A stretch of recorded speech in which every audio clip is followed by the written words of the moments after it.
The sharing of biased and false news has become all too common on social media. More alarming, some media outlets publish these same fake stories without checking facts first. The sharing of biased and false news has become all too common on social media. More alarming, some media outlets publish these same fake stories without checking facts first. Unfortunately, some members of the media use their platforms to push their own personal bias and agenda to control exactly what people think, and this is extremely dangerous to our democracy.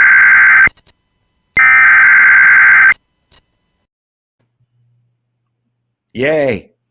It worked. Maybe it worked. We'll see. Oh, no, I could see it working. I was watching it on Periscope and Twitch. Really? Yes. Fantastic. You know, and hopefully we didn't scare too many people with the alarm tone. One of the things that really bothers me is when people put sirens in music on the radio. So you'll be like driving along and you'll hear a siren, and then you'll check your rearview mirror and you'll go, what's going on? And then you realize, oh, it's in the song I'm listening to. Psych. It's not very good. So anyway, but we're just warning people about tornadoes and hurricanes. So it's not as impending as like a police car that's directly behind you or something like that. Correct. How is the mania in Pennsylvania today? It seems like there's a war of lawn signs in the suburbs, but it's pretty quiet otherwise. Wasn't Trump there within the last couple of days in I think Pennsylvania? he's been in Pennsylvania quite a bit in different parts, and Biden's here constantly. Interesting. Yeah. Well, I guess he has to make up for his faux pas the other night in the debates, right? How do you make up for that? You know, there's so much noise. What I wanted to talk about today is that there's so much noise in the system that I don't see any signal. I see a lot of people yelling about why their candidate is better, or mostly why the other candidate is a terrible person. There's no conversations going on. The revelations of Hunter Biden's laptop is, you know, it's in any other time in history would have been a big deal to the media, but it doesn't seem to be any big deal to the media.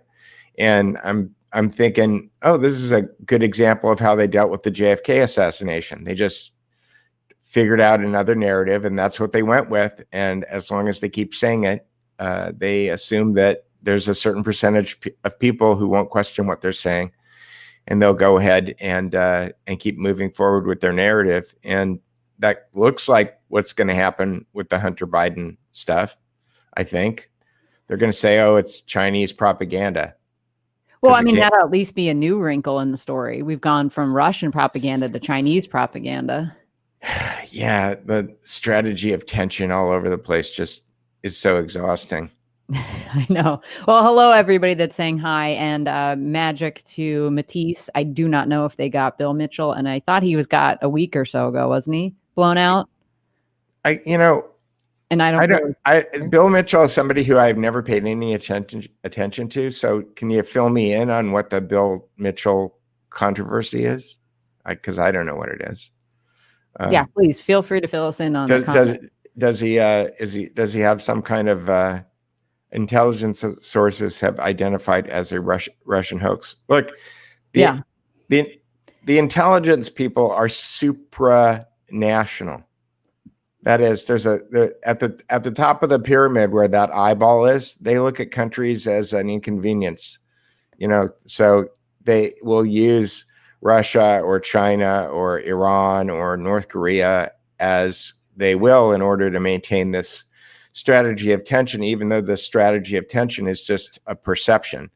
I'm not sure if it's ever actually anything real. But it does require the Pentagon to go out and spend billions or trillions of dollars on weapon systems that are paid for by the full faith and credit of the American taxpayer. And so to that end, they fulfill a purpose, which is to turn us into slaves. Right. And I think the reason he put that in quotes, this intelligence sources have identified it as a Russian hoax, that's what's being repeated in the mainstream media. And that's because they let the spies into the studio. Can you explain that to me? I'm not sure I understand. Letting the spies into the studio. I think it was a piece that ran in Politico a while ago that was titled that, when the spies came into the studio. So it was the idea of the Mockingbird program without calling it that. So it's right. Look at all these ex-spooks, from John Brennan to James Clapper to who am I not thinking of? Well, it's everybody in that that chart. There's a chart with the Council on Foreign Relations in the middle, and then the Bilderberg Group and the Trilateral Commission, and it was derived from all of Julian Assange's leaked emails. So the direct communications between the heads of all of the major news outlets in the world, and their direct connections to the Council on Foreign Relations, the Bilderberg Group, and the Trilateral Commission. So, I mean, not only are they spies, but they're really well organized. I found this new term today. I was looking at this. Here, let me see if I can share this. Let me see. Stop. Right. And magic to Matisse, Peter was saying supranational, not supernational. Right. Meaning right. It crosses nations. And I was actually thinking about it, Peter. I think a better way for people to understand that idea and how people are seemingly from different nations working towards the same end is to look at radical jihadism. And we all understand that it's animated by Wahhabism. So it's a religious animation for this thing. This is why they could be Chechen, or they can be Saudi, or they can be Iranian. And the borders don't matter in that context. They have the same theological backing behind them. So if you just think of this New World Order having the end goal of, one world government, just make that their religion in this case to make the analogy work. Right. And I first became kind of hip to the whole idea when I was reading something by Chip Tatum, who was involved in a covert operation that went terribly wrong during the Vietnam War, where the CIA sent operators dressed as Viet Cong to attack the Phnom Penh airport. I think it was called Operation Red Rock. And the operation was successful. They blew up the Phnom Penh airport. They left a bunch of dead bodies behind of VCs that thought that they were partners with the operators. And then the unit tried to make its way back to its rendezvous point. It got busted, and eventually they got captured. Most of the people in the organization got tortured to death, and Chip Tatum managed to escape. And when he was rehabilitating in Hawaii in a hospital, then he was told, William Colby came and visited him and told him that he was now a CIA operator. And William Colby was the head of the CIA at the time? Right. Okay. Right. And so the way that Chip tells the story is that he became part of an organization that was a supranational organization that while all of them came from the military intelligence communities of different organizations, Central Intelligence Agency, MI6, the Australians, the Israelis, there was a bunch of people that were involved in the organization. They didn't seem to be taking orders directly from a country.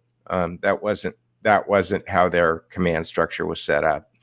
And whenever people mention things like countries, Chip always has this kind of snicker. He kind of laughs out the side of his mouth, like, "Oh yeah, like you assume that that's the way that the world is run, and it's not really run that way."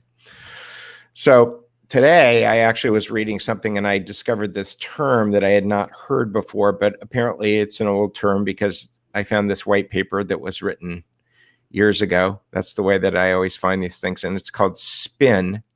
And it's an acronym that is for segmented polycentric networks. SPIN, is that right? What does that mean? Basically, it's when you get a bunch of organizations that are all fundamentally moving in the same direction, but they're all set up as separate organizations in order to kind of greenwash a movement, right? So greenwashing is where you it's like legitimizing it. Yeah.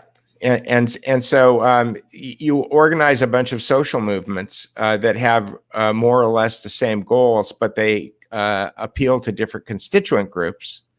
And it's a way of creating political social proof. Right. Yeah. Yes, Colby did end his day. It wasn't. I don't think it was in the Potomac. I think it was just off the Potomac in the one of those Indian name rivers that I can't pronounce. Wachahanak or something or other. Banksters know no borders and basically invented the intelligence game. Yeah, well, banking, intelligence, cryptology,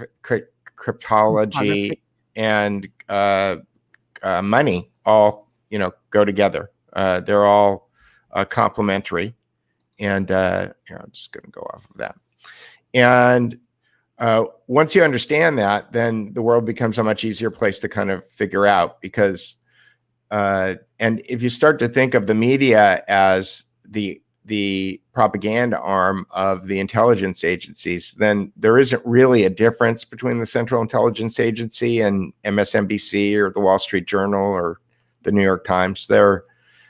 They create enough real news in order to gain social proof, in order to get everybody to believe that what they're doing is objective journalism. But the reality is that what they're doing is they're programming everyone to believe a certain worldview, a certain mindset. And at that point, democracy becomes social proof for tyranny, because you hypnotize a certain amount of the population, and then they go vote the way that you want them to vote. And then when the people that the cryptocracy want to have be in power are in power, then they go invade Afghanistan or Iraq or do whatever other things that they want to go do. Nobody really notices that there's no difference between George Bush and Barack Obama, because the media just keeps, flies cover for the messaging. And I believe I've gone off on like eight bird walks. Yeah, a little bit. That's all right. Yeah. I think Dave just shared with us the name of the river. Is that right?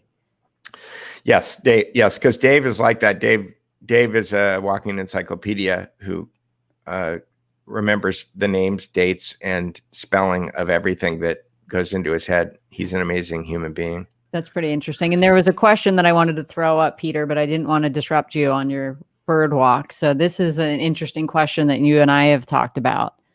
So is the opposing team to the New World Order, I'm assuming that would be the oppositional team, the Team Navy Intel? I think that there are some Navy Intel people. I mean, you can look at people like, Jack Posobiec famously talks about how he comes out of naval intelligence.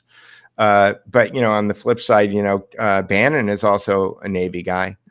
And so it's unclear to me. I think that within every organization, nobody joins the FBI or the CIA because they think that they're going to become a covert operator and they're going to try to destroy the Republic. And so there is an initiation phase. I mean, I've heard a dozen people interviewed who said that the lower level people are always good people, and that in order to get into the higher ranks, in order to get into the higher part of the pyramid, you have to compromise your value system. And to that end, I think that there's good guys and bad guys in all of these organizations, and it all depends on whether or not they've been compromised or not. I think you don't get promoted if you don't get compromised. I would agree. And to go back to, we've been using the terms esoteric and exoteric.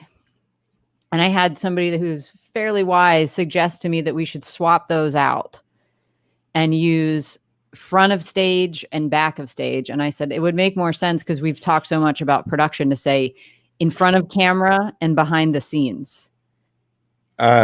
Yeah, because esoteric and exoteric, we get into you want to throw the book at Michael Walsh because you're loving reading it, but you know that you can't hand it off to a normie and have them understand it without being like, you're going to need a dictionary and this is going to take you days to get through it. Guilty. So, yeah.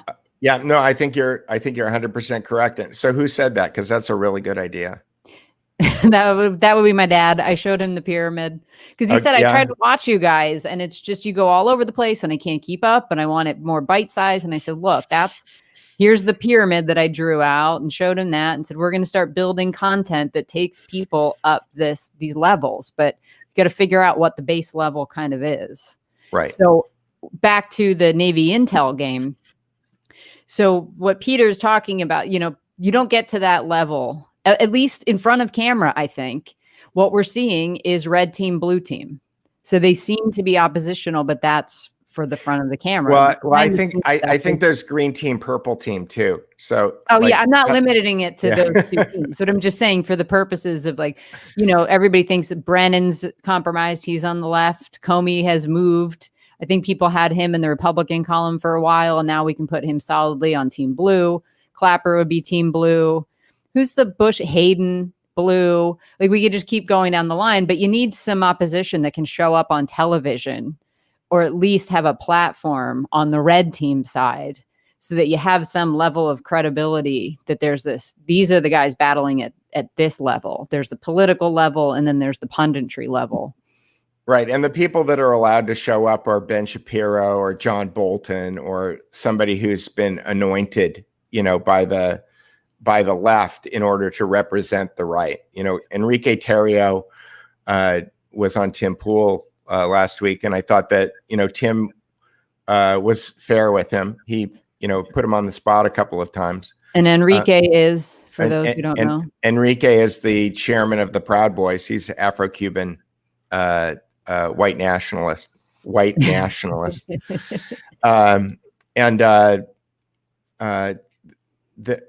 So we do need to cultivate talking heads, and I will not nominate myself for that because I think that my ability to perform on camera like I am right now is marginal at best. But I'm doing it because I have to. Yes, you must. But we need people that, Andrew was like the high water mark, I think, for. Well, that takes us back to this question. Which is? Did Bannon take out Breitbart? I don't know the answer to that question, but Bannon certainly was the person who benefited the most from Andrew Breitbart's demise. And he capitalized on it quite quickly. I remember it at the time that there were certain people at Breitbart that were furious with him because they said he immediately got on a plane. Bannon. Well, as Lee describes it, it happened within hours, like less than 12 of Andrew's demise. Bannon's complete takeover of Breitbart was cemented, and Ben Shapiro also was a major beneficiary of that power swing. It created a vacuum, and in the vacuum, the two people who arrived at that moment were Steve and Ben. So, yeah. Yes, I'm going to start calling the magic to Matisse M2M, so I don't have to say that every time. It could explain why Posobiec is the only high up Trumpster not eliminated at this point in time. Jack is smart about the way that he manages his social media. Although with a lot of the early stuff, the edgy stuff that everybody was doing, it would have been just as easy for Jack to get eliminated back then as not. But, certainly there's a reason why people are Teflon. And it's not always self-evident. I'm not pretending that I actually know what the answer to that question is, but the fact that they do exist and they continue to exist, but that goes for the left and the right. And when you start to look at things like, Harvard and Yale kind of being the blue team, and then Claremont McKenna and Stanford being the red team, and each one of these teams is pumping lawyers and talking heads and journalists into the information system, then you need to have people on both sides in order to make it look like, I mean, think about sports ball, think about football or baseball or any of those things. You need to have teams. People become fans of their teams. They buy posters and clothing, and then they start signaling to everybody that they're a big fan, and they go to a bar on the weekend and they consume lots of fried food and alcohol, and in order to show, in order to represent, right? Because we like to be in tribes, and the intelligence community likes people to be in tribes. If you think about Las Vegas, if you think about betting, the reason that there are point spreads is because the betting parlors need to have an equal amount of money on both sides of the equation, so that when one team wins and the other team loses, when they go to pay the bets off, that they can pay them off with the money that they've taken in, and then they can keep their percentage, they can keep their VIC. And the same premise is true for controlling populations with politics. If you need to keep that balance. Kissinger called it the strategy of tension. Zbigniew Brzezinski wrote several books on it.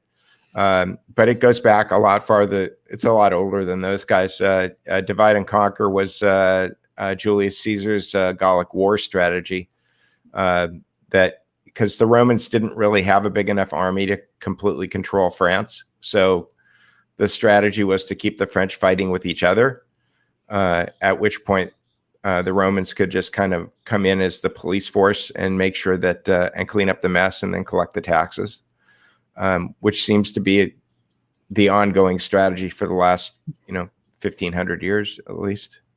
I would say so. So. And yes, Dave Piper, we agree with you. Tario is not a white nationalist. We're joking about it. It's hilarious. It is hilarious. He's a white nationalist like I am. Yeah.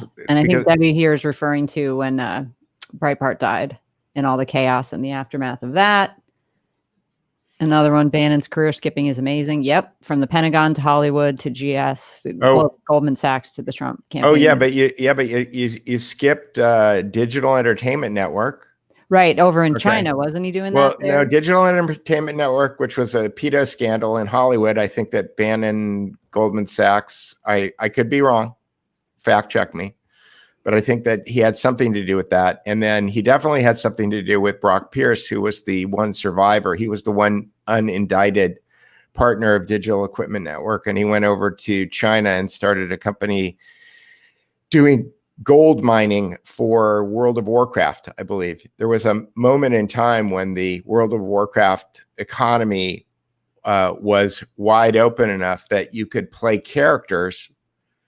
You could build characters and then you could sell them on eBay. And I think famously people like Shaquille O'Neal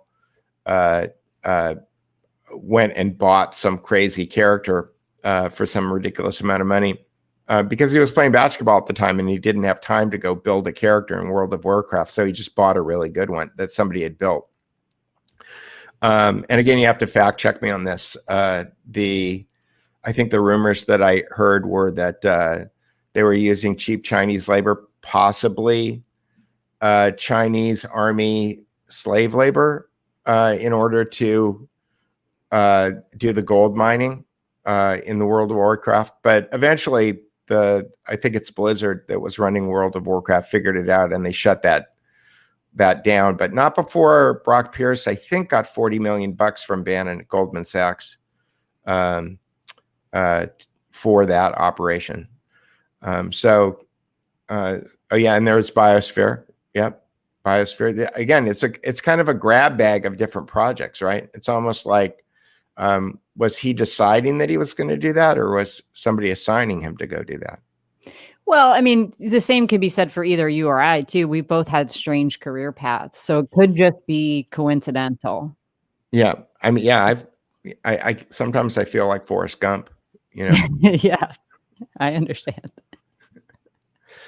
And Anyway, here's the question for you: is Trump going to lose? I have no idea. Yeah, I can't tell either. I can't tell you what's going on because I don't think that any of I went to try to find out where to vote this week, and I've gotten 500 emails. I get solicited every 30 seconds on every social media channel that I should go check my vote. And I thought, I just need to know where the polling place is. And I went to go look for the polling place, and there are no polling places in Los Angeles. There are election centers. Okay. So the word polling place is no longer in the election vocabulary.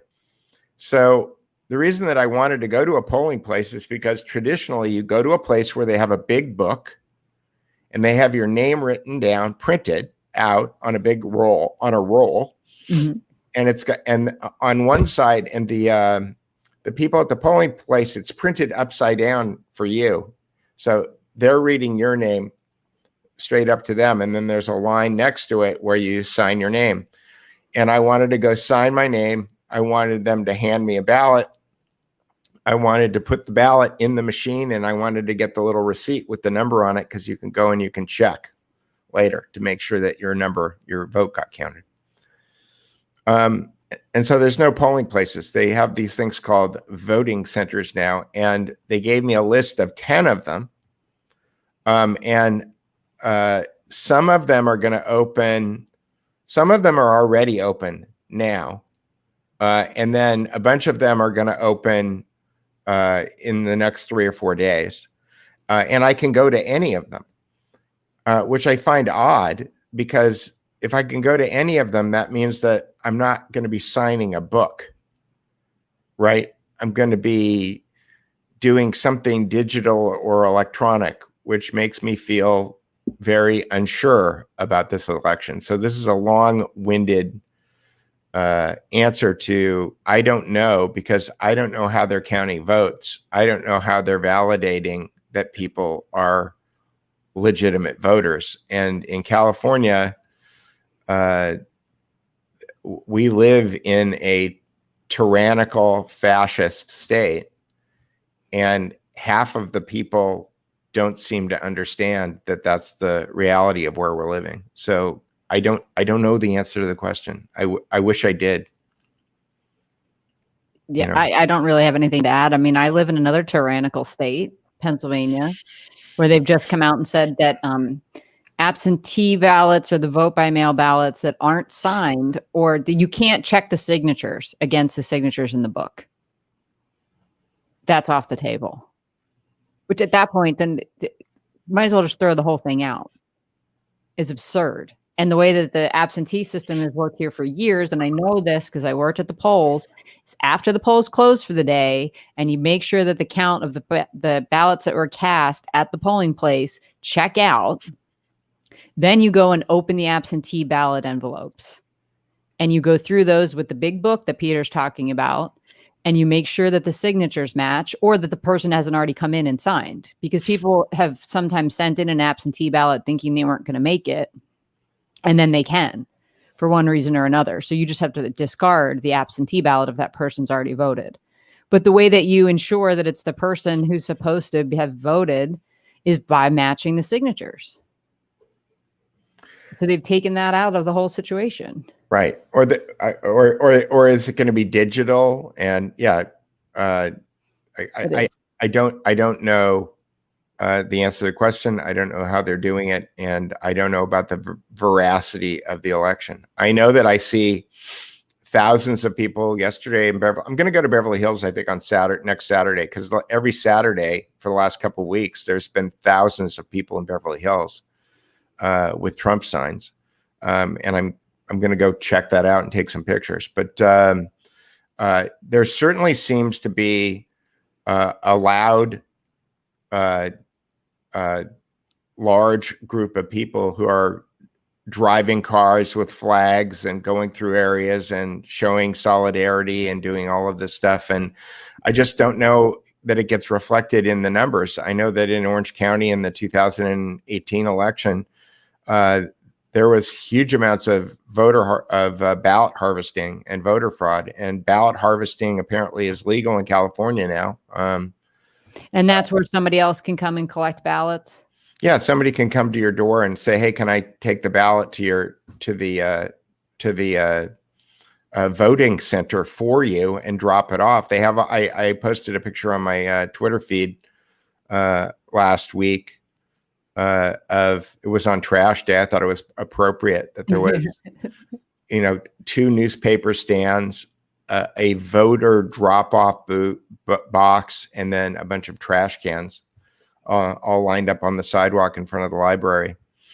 I'll take another one on Tuesday because I was going to take a better camera out there with a tripod and make a still life out of it, because it seems to be the state of our electoral process is in the trash. So it seems appropriate that the trash bins are lined up next to the voting box.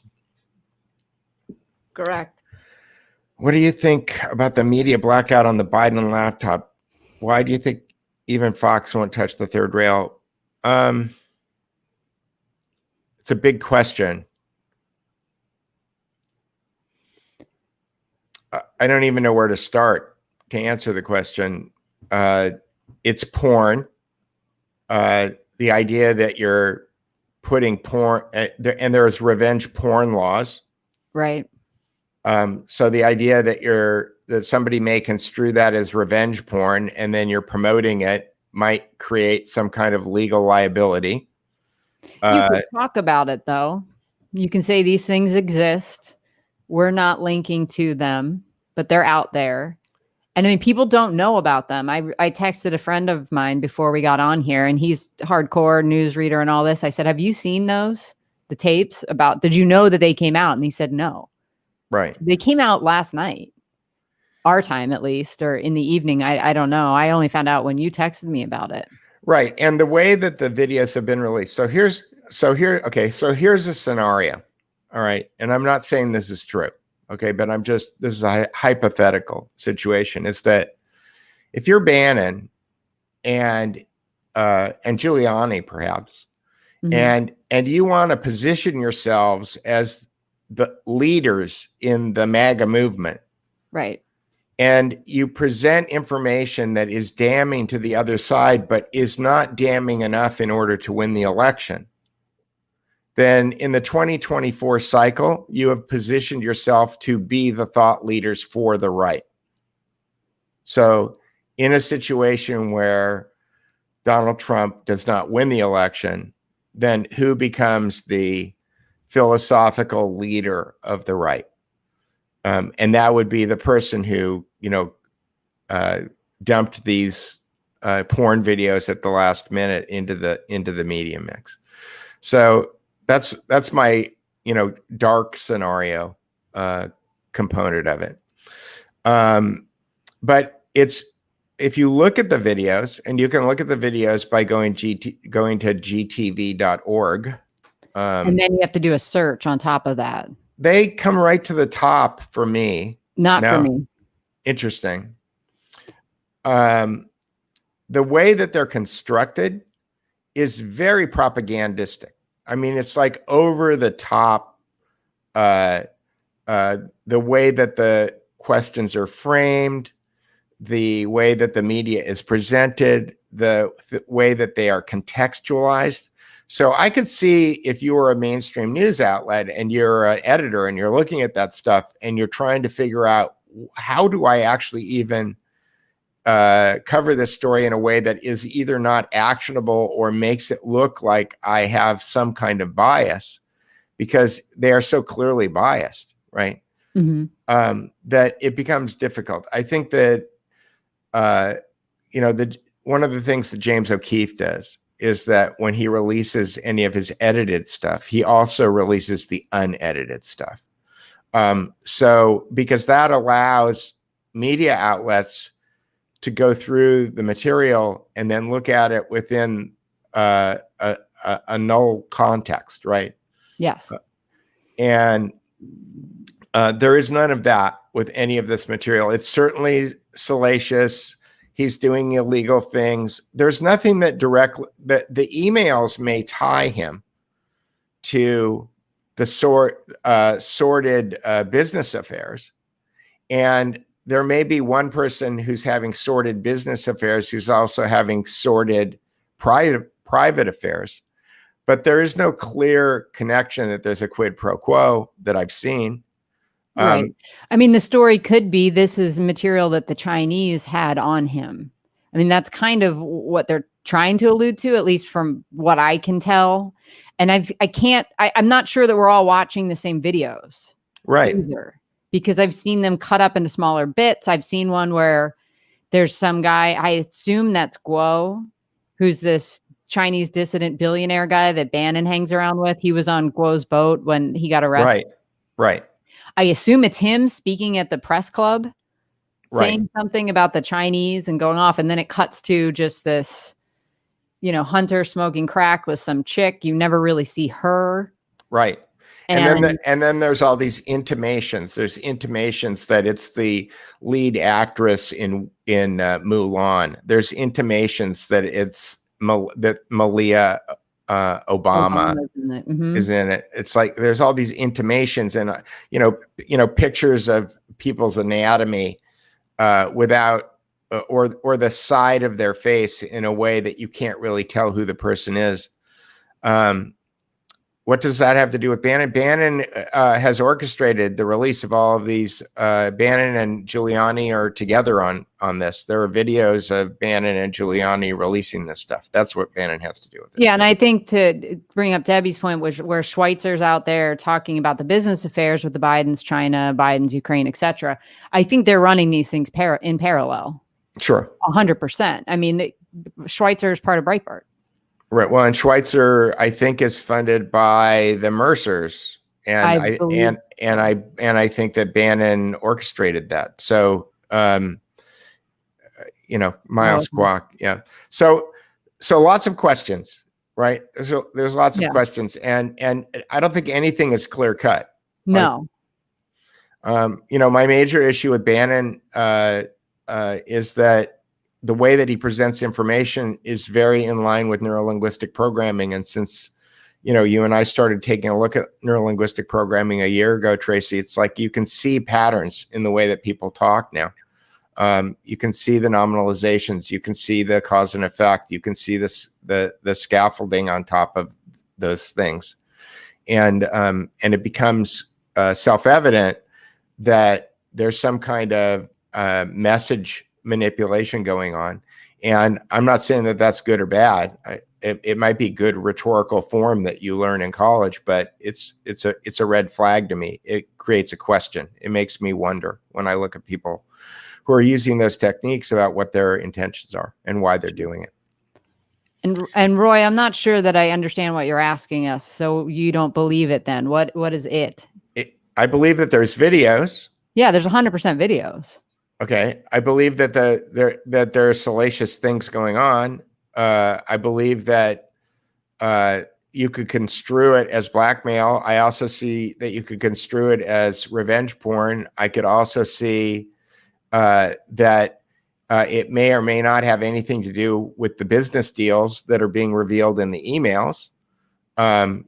So Steve Bannon's War Room and Willie Giuliani channels on YouTube are releasing info. Gateway Pundit has links. Oh, interesting. So Jim is now.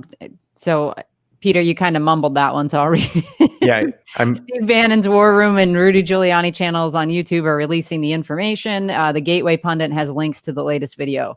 Because I think Jim Hoft over at Gateway Pundit was one of the few outlets that even discussed this, but he did not link to the videos in the first articles he put out about it. Yeah, he wasn't linking. No.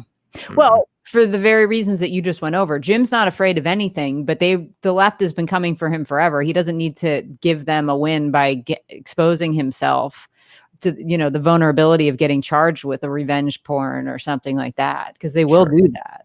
Yep. Roy, again, I don't understand believe what about the laptop. I believe that the laptop is Hunter Biden's laptop. I think Peter believes that too, but he can speak for himself. Well, I believe that laptops have manifested themselves. The origin of those laptops, I'm suspicious of. It doesn't mean that I don't believe it, but I'm suspicious. The idea that people drop laptops off that have all of this incriminating material, they could have just as easily been stolen. And there could be stuff that's more incriminating than the things that we're talking about right now that are being held over the heads of the Bidens et al. Here's where I would push back on you. Seeing these videos, in one of them that I've seen, Hunter, the camera angle is pretty wide. It's dark, so you can't really see anybody's face until he lights his crack. Allegedly, that's what they're saying it is. Right. Some sort of pipe, and that's why you have to keep the lighter lit longer than just a cigarette. But he's also pulls out his own cell phone and starts filming it. So that shows you how terrible his own OPSEC is, that he's that stupid that he's going to put that on video. So unless it really is a movie star, okay, and he's compromising her, Peter. Yeah. You know, it's like, it's all about him. And if you see the video, I'm not going to describe the video, but he never once points the camera at the woman. They're on opposite ends of their heads would be on opposite ends of the screen. Yeah, but with an iPhone, all you have to do is touch the screen and flip the camera, and he's holding his phone like this, it appears, with his hand covering the whole back of it. And it's okay. If I'm him, this is how he's doing it. All right. I'm just saying, and the idea that this would be some sort of a setup, like those laptops were stolen. And when you were saying that, I thought, oh, well, he did abandon that rental car the one time. Maybe he left them in the rental car. But then the way to get them out is not to take them to some rando, Mac fixer in Delaware and hope that the guy takes a look at what's in there, unless there were multiples of these made, unless there were duplicated copies dropped off all over the place. Right. But we've seen no evidence to that. Right. And I'm not suggesting that's true. I'm just suggesting that there are different ways. There is the concept of parallel construction, which is where you're actually doing one thing, but you're creating a parallel story that makes it look like the other thing that you did is actually what really happened. And so I'm not sure that it's not a parallel construction. It's irregardless of that, the content that's on there. Peter. Irregardless is not a word. I have to flag it. Regardless of that. Thank you. I appreciate it. Regardless of that, what am I trying to, when I say irregardless, what two words am I combining there? Regardless. It's no word. People use it, and I think the dictionary's now added it. But it would be redundant because it would mean the same thing as regardless. Right. So it's a malaprop, and it's one of my favorites. But I use it ironically, like supposedly with a B. Because I just think these people have never read a book. It's clear. But anyway. Well, I've read a few books. I know you've read tons of books. But and none of them had irregardless in it. Maybe a Kurt Vonnegut book. Possibly. Yeah. Kurt Vonnegut. That's the kind of thing that Kurt Vonnegut would put into the mouth of one of his characters. So true. I don't know if it's true. It just sounds, it sounds plausible. And getting back to sound plausible. So what do I think about the laptops? I think there's a bunch of dirt on it. I think that if Giuliani has actually had this stuff since August or something, is that what I read? No, I think it's been more recent than that. From what I've been able to piece together, I think he pretty much got it, took a look at it, and then started putting it out and talking about it. The timing is suspect to me.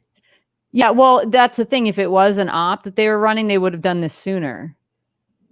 Unless the idea is to position yourself as the leadership of the right and presenting the information too late to affect the election. GPT, he's doing the same late thing that I do. Yes. My friend uses John Paul's place. Says he's a good guy. Laptop shop. Oh, okay. Yes. But my point is that some randos that are running an Intel op say this is a total fake out. Like the left wants you to believe, oh, this is Russians. You think the Russians would find little John Paul shop in Delaware and know that John Paul's a good guy? John Paul could be a good guy who's got a big fat Bitcoin wallet now too. You know, Could be. He could be. Yeah. But he says he gave it to the FBI, and they confirmed that he gave it to the FBI a year ago. So, Right. Hunter can't spell OPSEC. Correct. I know a lot of people that can't spell OPSEC, and they should. Yeah. Well, Steve Bannon being one of them. You know, let's not forget, like, he got arrested a couple months ago. That's right. For OPSEC. Thank you. I'm just going to leave Tracy, you're right up there for a little while. Yeah. No, you can leave Tracy, you're right up there. I can put it back. They did add it. So embarrassing. Yeah. It's funny. Yes, he did turn it into the FBI. Supposedly in December. Yep. Here we go. FBI had it December 9th, 2019. All right. So this is the question is then, did the FBI sit on it because they knew it was compromising, thinking, hey, if Biden wins, we walk in day one and drop that on his desk? Right. Meaning that the FBI is a racket that are running a blackmail extortion routine on the executive branch. Interesting. Right. Yes. But now I can't remember what Hooter's real name is from last week, but I've got the Devil's Chessboard on my list of books to read. Right. That's about the Dulles brothers. I believe so. Yeah. I haven't read it either, but I'll write it down too. Yes. The FBI's had the hard drive for a year, but ZeroBlip on the radar. Talked to Adam Housley about the computer shop and the laptop shop he interviewed. Okay, copy that. Thank you for the tip. All I know is I work again tomorrow. Okay. So is Ray crooked? Is that the end conclusion? Peter. Ray is the son of a guy who's been in the Council on Foreign Relations, I think, for 50 years. So so in the intelligence community, they have this acronym that they use for determining whether or not the methods that you can use for bringing somebody into the fold, recruiting people into the intelligence community. And it's called MICE, which is money, ideology, compromise or coercion, and ego or energy. And I believe that the acronym MICE is a bit of a limited hangout, because what I've discovered, well, the guy who's discovered this more than anybody else is Mark Kulak and Fritz Springmeier. But it seems that family has a huge place to position to play in the intelligence community, that these things go along bloodlines, that Christopher Wray is the son of, I'm trying to remember, Cecil Wray and Cecil Wray. And Cecil Wray has been in the Council on Foreign Relations for 5 decades. And the Council of Foreign Relations was created by the Rockefellers in 1919 when the United States Senate failed to pass the League of Nations, which would effectively have started the one world government experiment. And when the United States Senate wouldn't pass that, then they created the Council on Foreign Relations as a mechanism for flooding the administration and bureaucracy of the United States government with like-minded people who wanted to achieve this one world government goal.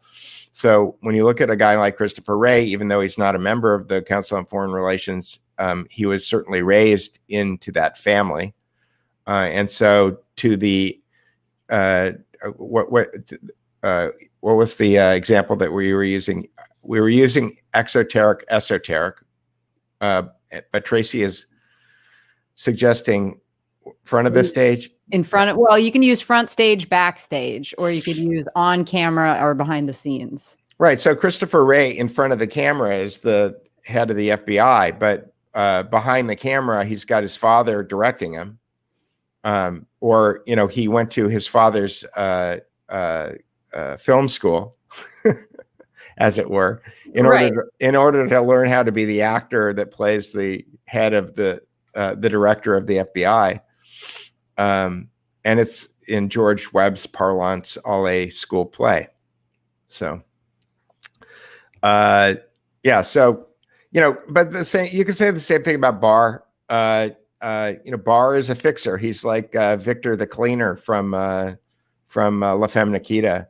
His job is to come in and clean up other people's messes. He came in and he cleaned up the Iran-Contra mess. He came in and he cleaned up the BCCI mess. Now he's coming in and he's cleaning up the Hillary Clinton email, Clinton Foundation mess. His job is to come in and to make problems go away. And prove me wrong. Show me the indictments. I want to be wrong, but I don't think he's a good guy. I don't think Ray is a good guy. They are part of this supranational organization that wears the United States government like a skin suit. Yeah, we got to come up with a better name for them. I mean, everybody understands the New World Order, the cabal, that kind of thing. Yeah, we could just call them the New World Order. That's what they call themselves. And Novus Ordo Secularum is on the back of the money. And Mueller, of course. Mueller, yeah. Yeah. Anybody that's been the director of any of these intel and Kerry. I mean, you don't get into that club unless you're in the Uniparty, like you said. Yeah. I mean, Mueller and Kerry were both in the Phoenix program in Vietnam, when they were soldiers. So grooming, I think people need to understand it. And I don't mean grooming as in like sex trafficking style. I mean grooming to become leadership later on in life. It starts happening when people are pretty damn young. They're looking out for you in high school, if not sooner. If you're part of a family, then they're watching you from super young age. Well, they may be watching you before you're born. If you follow the Kathy O'Brien narrative, it's literally from birth, and in some cases, people are bred into these scenarios. So, I was thinking about Kerry and Mueller, who were both in Vietnam. And the Phoenix program was basically using Marines as door kickers, the same way. If you think about the way that Roger Stone's house was invaded, you've got FBI agents that have ties, right, that are standing next to their cars with radios, and then the door kickers come in and they're dressed up as the military. They're basically the Gestapo. Yeah. They come in, they yell, "Schnell, schnell, schnell, get on the floor, put your hands behind your head." They drag you out in your underwear. The whole thing is designed to be humiliating. That whole thing was perfected, in Eastern Europe in the 1940s by the Nazis. Then it was taken to Vietnam after the United States was trained by Reinhard Gehlen. And then those mechanisms were used in Vietnam, and now we brought them here to the United States. But you've got as far as the compromise is concerned, I was thinking a lot about, I was looking at the pictures of Mueller and Kerry in Vietnam, and I was thinking about William Calley and Cy Hirsch, which is how Cy Hirsch won his Pulitzer Prize. And was that a compromise? Was Calley told? Who's Calley? William Calley, during the Vietnam War, was a lieutenant who was sent into a village to destroy the village. And he ordered his soldiers to burn the village down and to kill everyone. And this is the My Lai massacre, right? The My Lai massacre, right.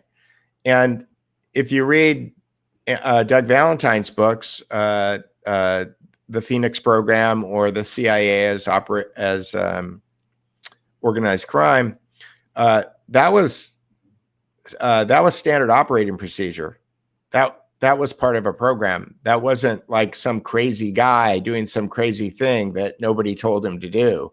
That was somebody doing what he was ordered to do and then set up like a patsy and then paraded around as cover for the fact that this was happening hundreds or thousands of times all over Vietnam, and that we're going to pick this one guy out and we're going to take him and we're going to make him the sacrificial lamb in order to take the heat off of all of the other operations that we did where we did the same thing.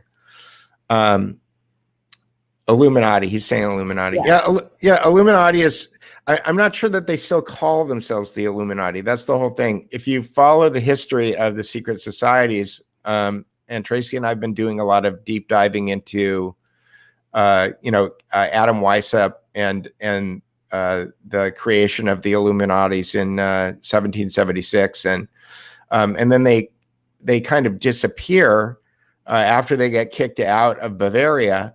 And a lot of people want to assume that means that they don't exist anymore. I believe that they just changed their names or they morphed into something else, and that they call themselves other things. They call themselves the World Economic Forum now, or the Bilderberg Group, or they call, Phoenix is still ongoing. Phoenix is ongoing in the United States. I think that the creation of the changes to national security after 9/11 allowed the FBI, the CIA, and the military and the DHS to all form these things called fusion centers. Fusion centers are a concept that is directly out of the Phoenix program, and the fusion centers concept was something that came directly out of the Gestapo. There you had the Gestapo guys in the black trench coats with the hats and a little pistol in their pocket. But they weren't the door kickers. They had a special SS team that was attached to them that would come in and kick the doors down and drag the people out and put them into the prison. And the interrogation centers. And interrogation centers are also part of the Phoenix program, and they're also part of fusion centers. So this is all Reinhard Gehlen organization. And so for anybody who doesn't know who Reinhard Gehlen is, do you want to give that background? Sure. Reinhard Gehlen was the head of the Gestapo on the Eastern Front for the Luftwaffe. And he started meeting with Allen Dulles in 1944 during the height of the war in Switzerland. But at that point, they knew. The Nazi generals knew that they were going to lose the war. Yeah, Gehlen knew. And but he was meeting with Dulles way before that. I think he was meeting with him in the 30s. He might have been. I haven't dug that deep on that part. But I can't remember what book I read that in. But go ahead. Yeah, and it makes sense to me. Because a lot of these people before the war, they would go to these conferences and they would all hang out with one another. It was kind of a normal thing in the 1930s for all of these people who wound up becoming combatants later to know each other. I know certainly in the Eastern theater with Japan and China that was the case. So, so Gehlen cuts a deal.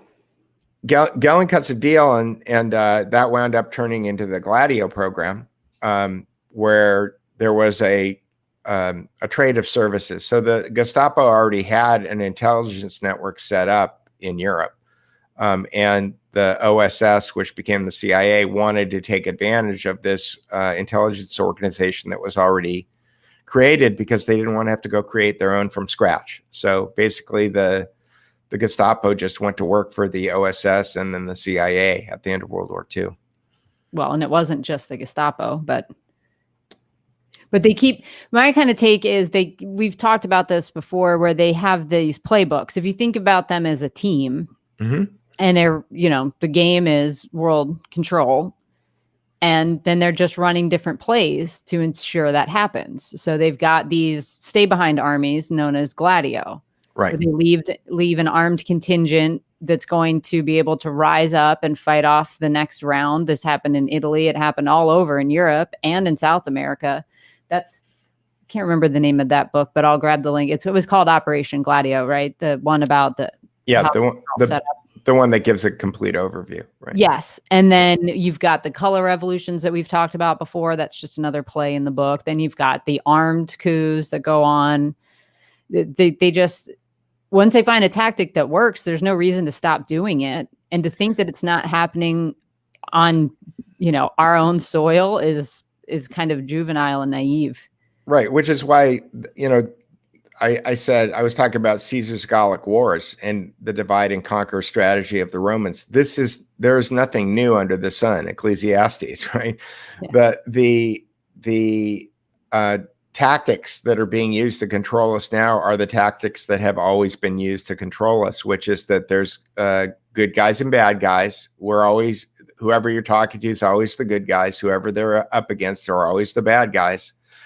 And if you don't cleave the world into these clean sets of good guys and bad guys, it makes it very difficult to control populations. And so you create reasons why red doesn't like blue, why this team doesn't like that team. You assign characteristics to the opponents that create frustration in your target group. And then you create a lot of rhetoric, and sometimes you will create stunts, street theater, blow up buildings, do whatever it is that you need to do in order to continue your narrative. And it's all about getting people to vote in one direction or the other, believing that their vote is taking the country into the direction that is going to fix the problem. And in reality, all the voting does is gets people to buy into a system that is phony and fake, because it's not actually changing. The direction of the country hasn't changed in my lifetime. It certainly hasn't changed since November 22nd, 1963. And it doesn't really matter who the president is. Donald Trump's been in office for 3.5 years. There's no indictments on the Clinton Foundation. There's nothing that makes me believe that there's going to be any indictments for any of the Hillary Clinton emails or any of the country flipping, Benghazi, any of that stuff. That nobody's investigating it, nobody's indicting it, and it just indicates to me that the rule of law is for suckers, and the people that run the country don't consider themselves part of that group of suckers. I can't argue with any of that. Honestly.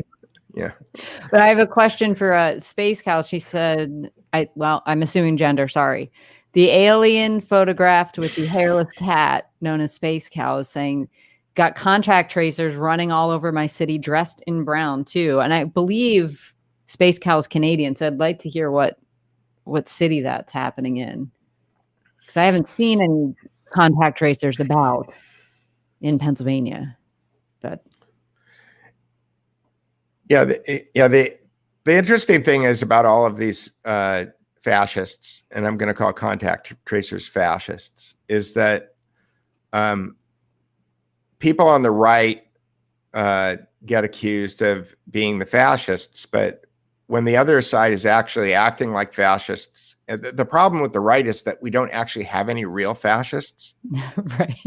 Because the way real fascists would shut this down real quick. Like if a couple of contact tracers just disappeared one day, the way they do in South America or in East Asia, never to be heard from again, a lot of people would think twice about being contact tracers. But the people on the right don't actually think that way. We don't actually do those things. It's the people on the left that do those things. And so, although, I don't know, maybe Pinochet did those things. Yeah. Maybe Duterte does those things. I'm not sure. But I did want to go back. Continual gaslighting of ongoing MK Ultra mind control operations, followed up by this one. Watch the Australian 60 Minutes video of two blonde twins throwing themselves into oncoming freeway traffic. If they're not MK Ultra victims, I'm a monkey's uncle. Yeah, well, I'm reading Springmeier and this other book that I've got on creating mind control sex slaves, and I'll preface this the way that I always preface it. I don't want to believe anything in Kathy O'Brien's book. It's the darkest stuff that I've ever read. I don't want the Transformation of America. Yeah, I don't want to believe the Springmeier book on creating. It's Springmeier and one other author who wrote a book on creating a mind control slave. I don't actually want to believe what's going on in those books, but if you read those books and you understand that this might be happening, then you could control people to a point where they throw themselves in front of traffic on freeways. You could control people to the point where they walk into schools and start shooting people. You could control people to do a lot of different things that we considered to be crazy or psychotic. And I didn't actually really think that way until I read Michael A. Hoffman's book, Secret Societies and Psychological Warfare, where he does a very good job of kind of cataloging what he calls psychodrama. And the big example that he gives is serial killers in the 70s, late 60s, starting with the Manson family, and then going into the 70s with the Night Stalker, Richard Ramirez, and and David Berkowitz, all of those other people. Ted Bundy.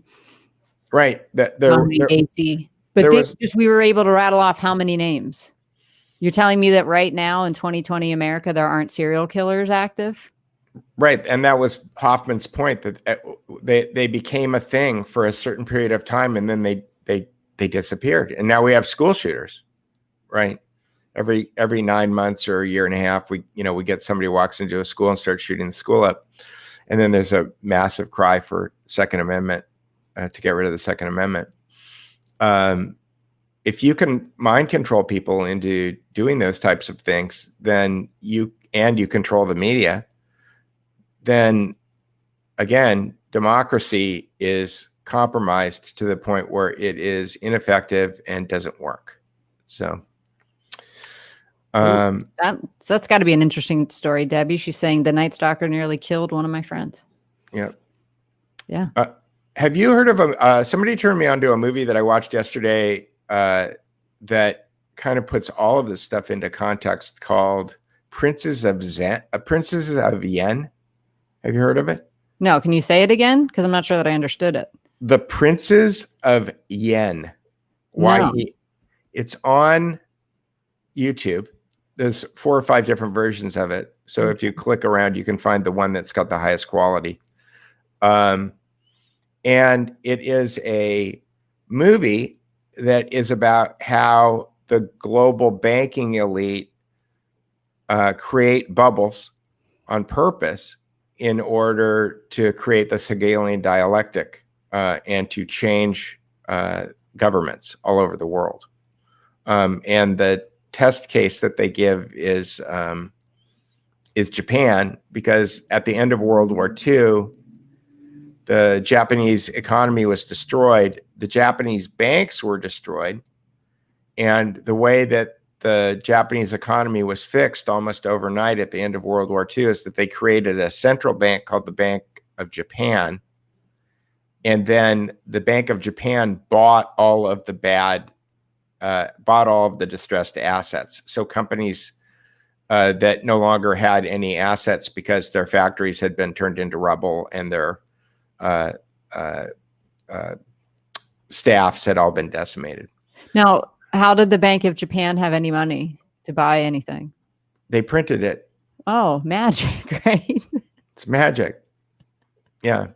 Yes, we just create this bank with no assets, and then we magic assets into existence, and it can buy up all the rubble. Right. So they took fake money and told everybody it was real money, and they bought all of the real debt and then erased all of the real debt with all of the money that they made up. But the thing that nobody figured out that this movie highlights really well is that the secret of Japan's recovery is that the way that Japan recovered was that they never got rid of their war economy. That is, the Department of Finance in Japan was, once the banks were re-liquidified with, is that a word, Tracy? I don't know. Their liquidity was, their tanks were topped off again. They were given quotas for specific loans that they needed to make each month. Okay. And so by whom? Who's telling them this? By the Ministry of Finance in Japan. Oh, okay. So the Ministry of Finance was telling the banks so the banks were getting their money from the Central Bank of Japan, but the banks that had been topped up were told, you have to give people loans in this sector in small cars, in cameras, in portable electronics. Like, they were specifically told that they could give money for specific things. And part of the reason that the Japanese economy recovered so quickly was because they never went off this war economy footing. And so it goes on from there, but basically it starts to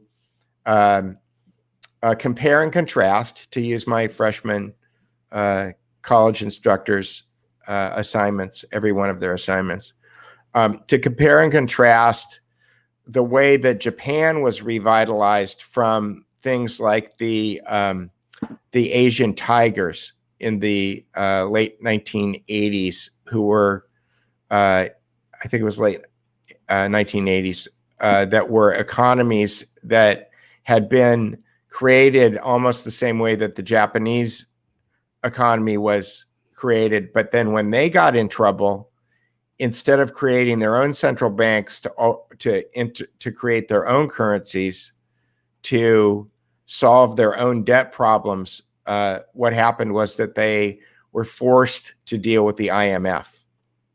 And so instead of creating their own money to erase their debt, they had to borrow money from the IMF, aka the USA, or the cryptocracy. Right.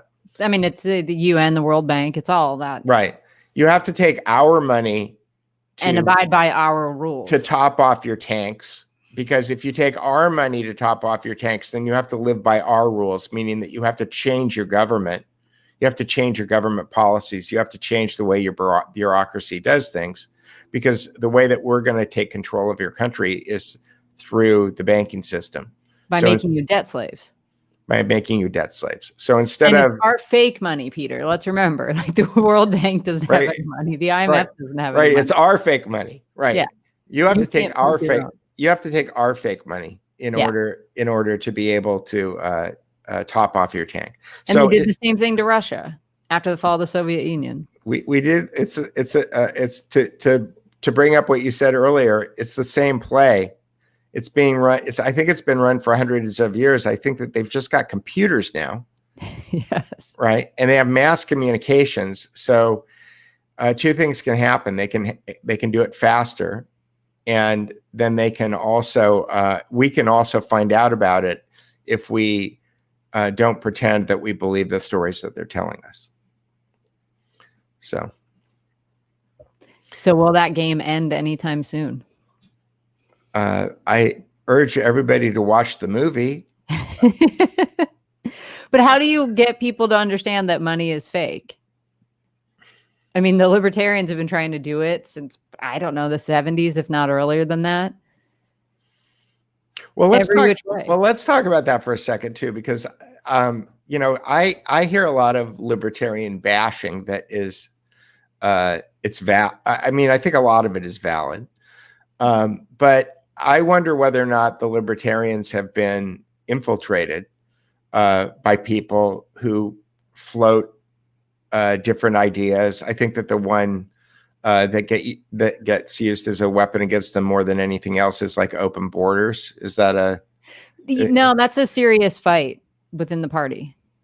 There's a huge faction that think there should be open borders. Right.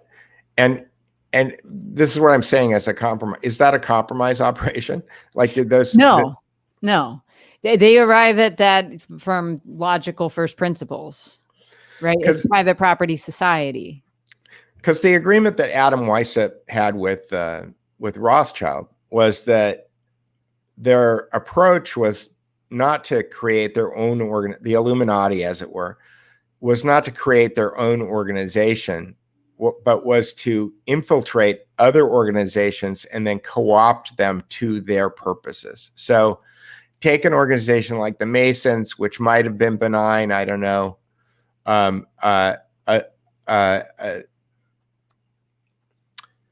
the word?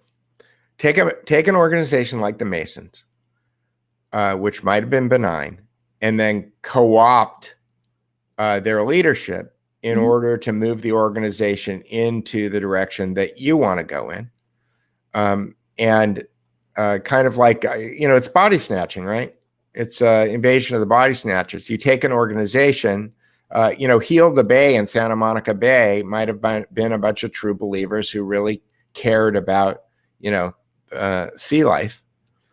But eventually it gets taken over by the political operatives who are using it to manage policy that may or may not have anything to do with the ecology or the environment. Likewise, the Sierra Club or any of these other organizations. It seems that if you've got a well-organized group that understands the methodologies for taking over these organizations, that you don't really need your own organization. You can just body snatch, and you can't allow any other any non-infiltrated organizations to gain any power. Right. Which would be how I would look at it.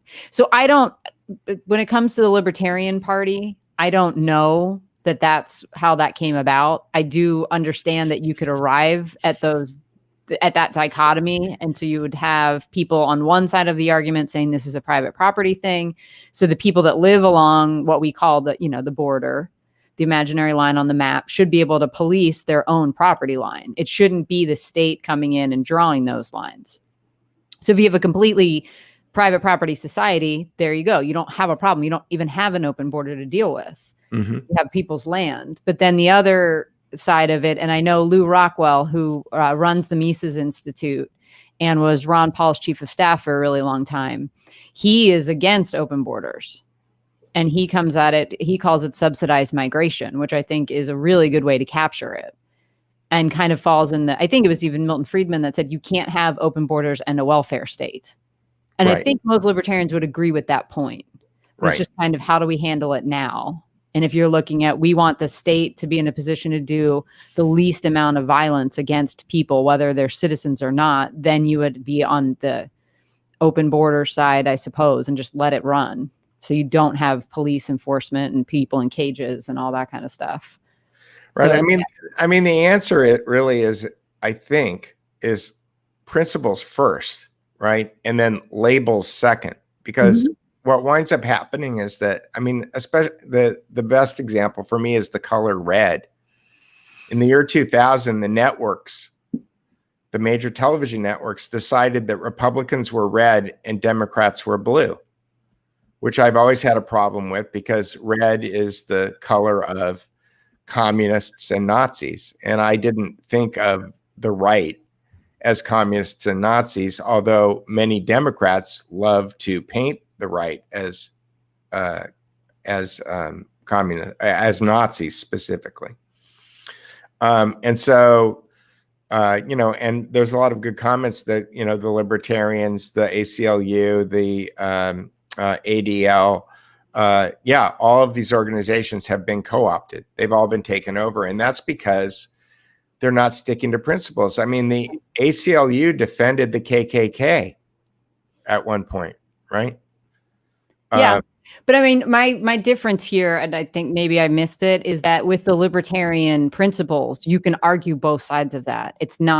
Doesn't fall outside of the realm that you can come down one way or the other. Same thing, abortion is a big, hotly debated issue in libertarian circles, because you can argue property rights of the woman to her body, if you want to get really technical about this.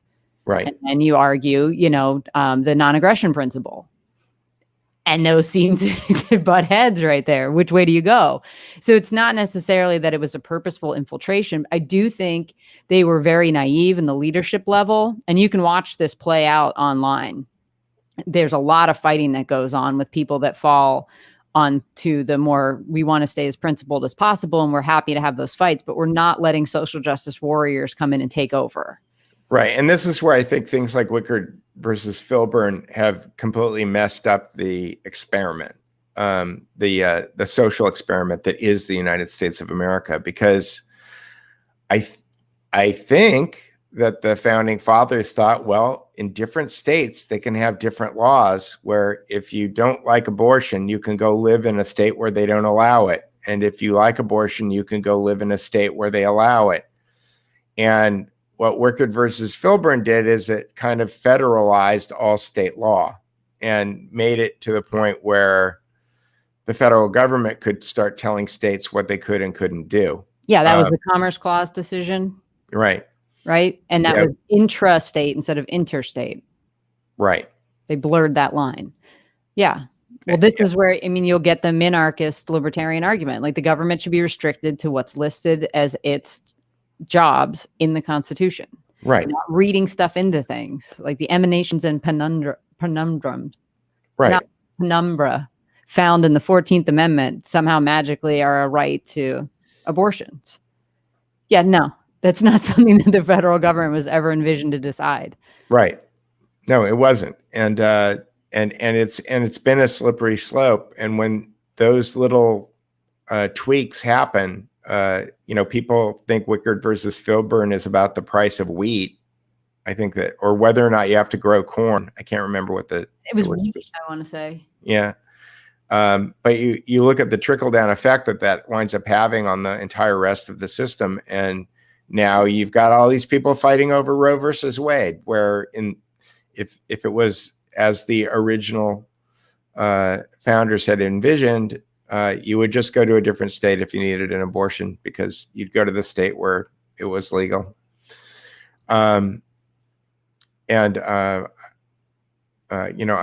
I'm not making any moral judgment on that. I just think that was what do libertarians think of corporate censorship? A lot of the time it's a private corporation. They can do what they like. What if it's a private monopoly? Because I was reading Springmeyer's book on the bloodlines of the Illuminati, and he was talking about the DuPonts. Mm-hmm. And the DuPonts created their niche in the world by monopolizing gunpowder, the manufacturing of gunpowder in Great Britain and the United States. And they were from the beginning always a monopoly. And so the idea that there was competition and that this was a capitalist thing and that they were living within this, capitalist framework is not true. They built their power on top of the fact that they were a monopoly.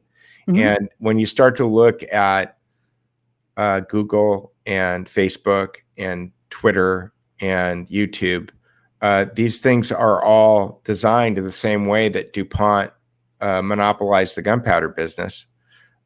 We can say that there's enough competition in the system to create this school play that makes it look like, brand new Tube or D Live or any of these other Twitch or any of these other streaming services can compete with YouTube. But the purpose of those other players is to make it look like there's competition in the market when there isn't. Mm-hmm. And so for all intents and purposes, you have it's not capitalism per se, it's monopoly capitalism, which is really just monopolies pretending to be capitalists.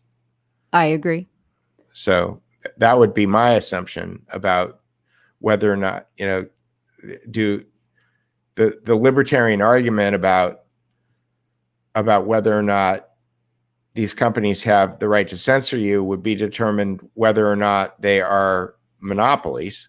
Well, and how they achieve that status, because this is where libertarians get lost when arguing about their ideal situation and acting as if that's what we're dealing with and not reality. So in my ideal libertarian world, such a thing would never be allowed to, it wouldn't happen. You wouldn't have these giant cartelized companies that lobby to get laws passed that then protect them from competition. Right.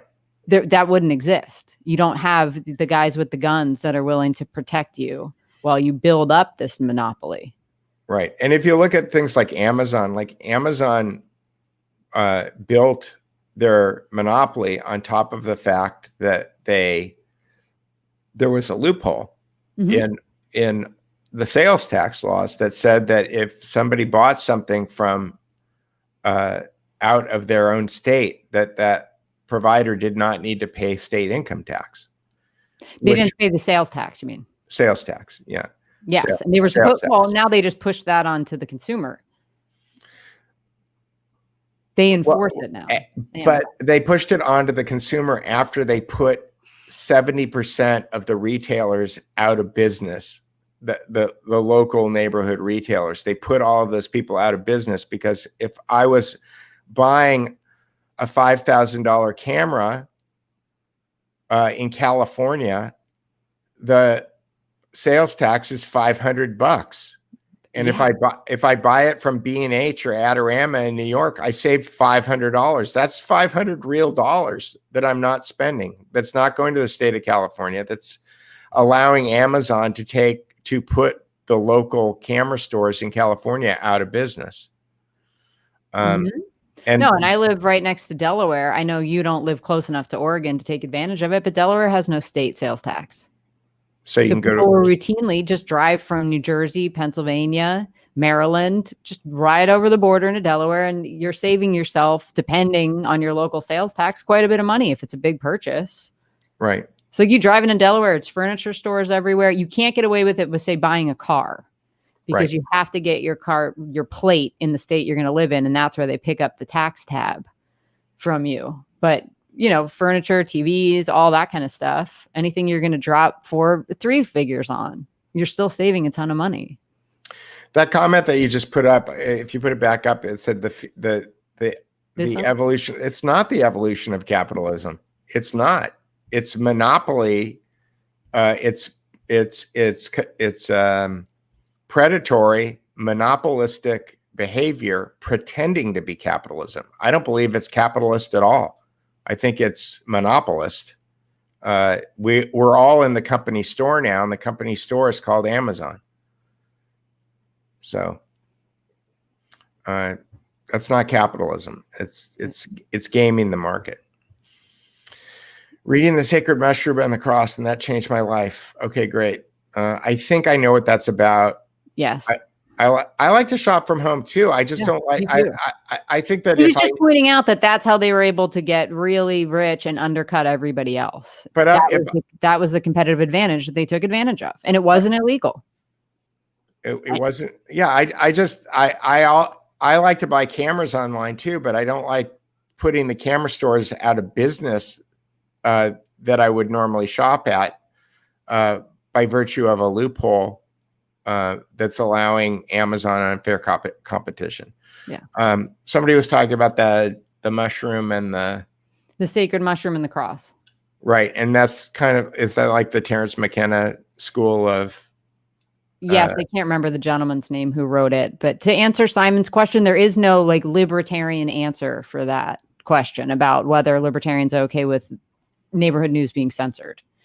I think everyone has a different opinion on that kind of stuff and how to enforce it and who should step in. So I don't want to give this is the libertarian answer for that.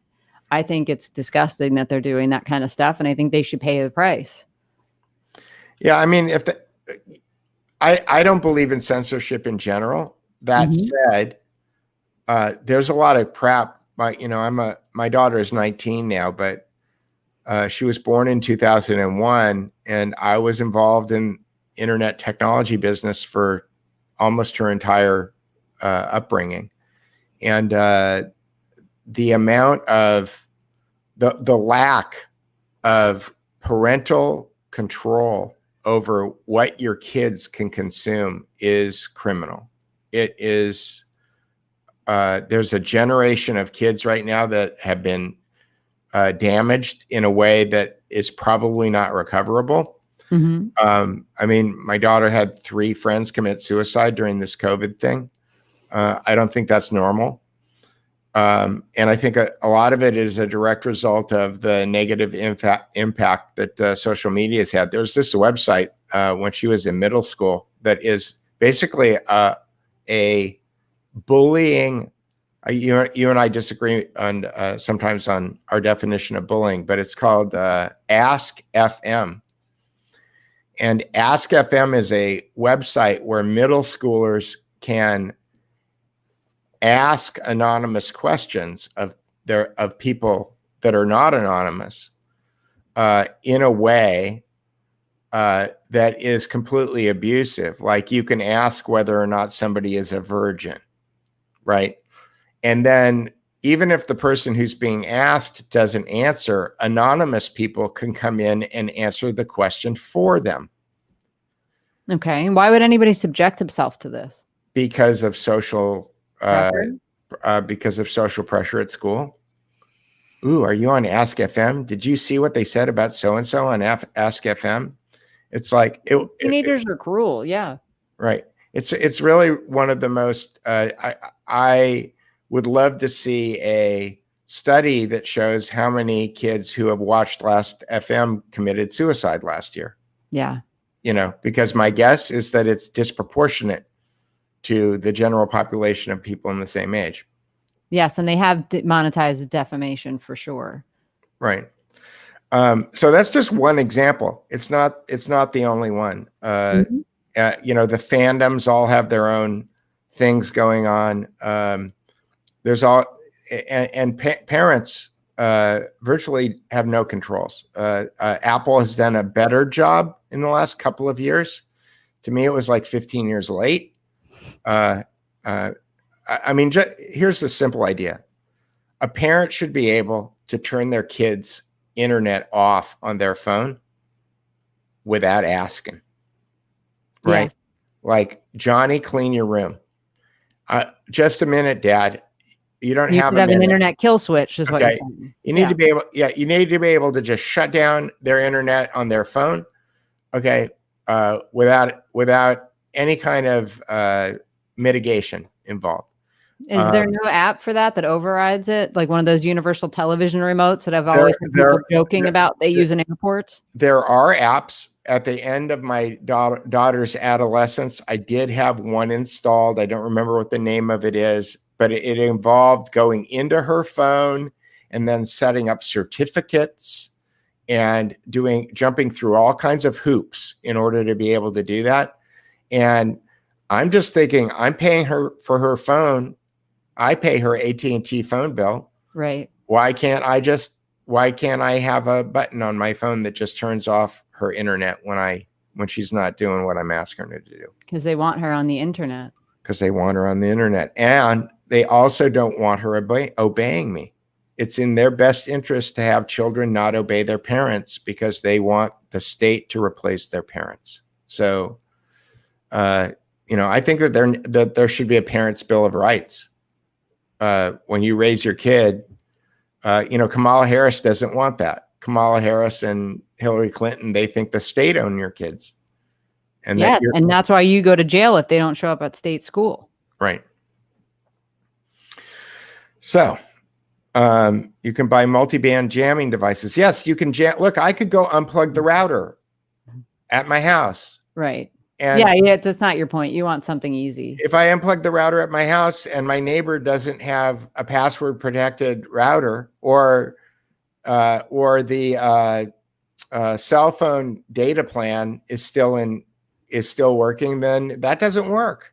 Right. You don't have a lot of it. You don't find any of this out until you have a kid, you're technologically savvy, and you realize that you're helpless. You don't have, because it got to a point where it was like there were physical altercations. It was like, give me your phone. Yeah. And then, then there was a tug of war, a physical tug of war over a device. My ex-wife wound up taking my daughter's laptop at one point and threw it so hard against the wall that it put a hole in the wall. Wow. So, okay. It's harsh, and they turn into zombies. Yes, that's the point. All right, we already saw that. Okay. Yeah. Why does Twitter allow porn? They don't allow Hunter Biden porn. So I don't know. They allow porn because they want it on there. Yeah, they allow porn because they want to desensitize us to anything that's prurient. Is what I think. Yes, Debbie, I remember that. Obama put out that slide deck. Was it a PowerPoint? It almost felt like those slides of "This is Julia's life," and it was the state takes care of us from birth to death. Yes, that is the system that these guys are after. Because you're not smart enough to manage your own life, but somehow our society is able to create people who are smart enough that will manage your life for you. So put that together. Yes. You're right, Nikki. If you have smart kids, they'll bypass you. Yep. I'm going to assume this is the cheering on of your your ex for breaking the the laptop. Well, it did wind up costing me a couple of $1,000s, so I wasn't really that happy about it. So yeah, there is physical withdrawal from not having your phone. Isn't part of the market's freedom also right to strive for a monopoly? A true monopoly can exist unless the deck is stacked. That's kind of the take. If you go watch, I can't remember, it was the first time she was on Donahue or the second time, but Ayn Rand made 2 appearances on Donahue in the early 80s before she passed away. And in one of them, she talks about this, or it could be with, no, you know what? It's her with Mike Wallace from the 50s or 60s. It's a great black and white interview. And he brings up this idea of monopolies. And her point was that it's impossible for them to exist because, and Mike Wallace throws something at her. Well, what if some billionaire, hoarded all, let's say, the uranium on the planet and was holding it hostage? And she said, well, what would happen is we would find an alternative to it. A monopoly can last, but not for very long. I think monopolies are sponsored. They're sponsored by the people who are in control of the world. Mm-hmm. And they are easily dealt with if you understand that they are artificially created. So correct.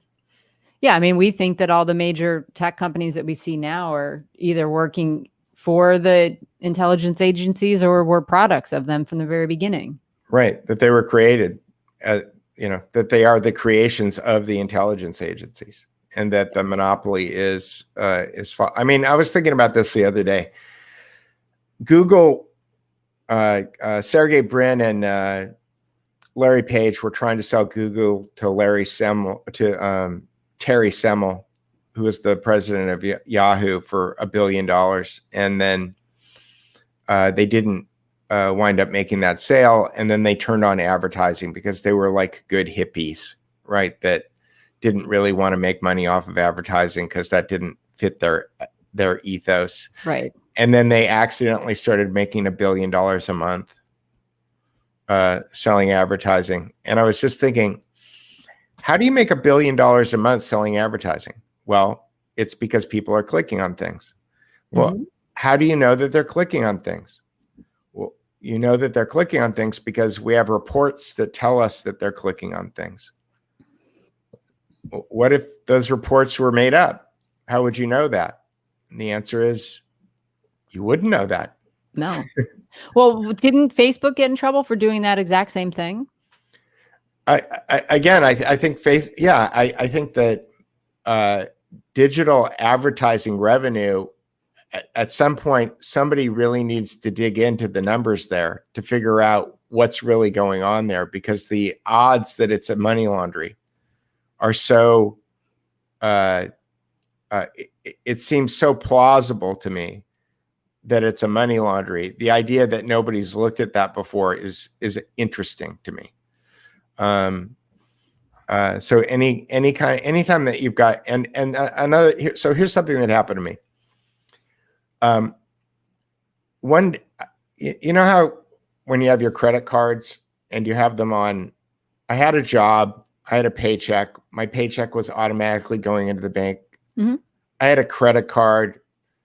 My credit card was automatically getting paid. I more or less kept track of how much money I thought I was spending. And occasionally I would look at my credit card statement and to make sure that it looked right. But I wasn't copious about going through every line item on every credit card statement every month. And one day I looked at my American Express card and it said I owed $22,000.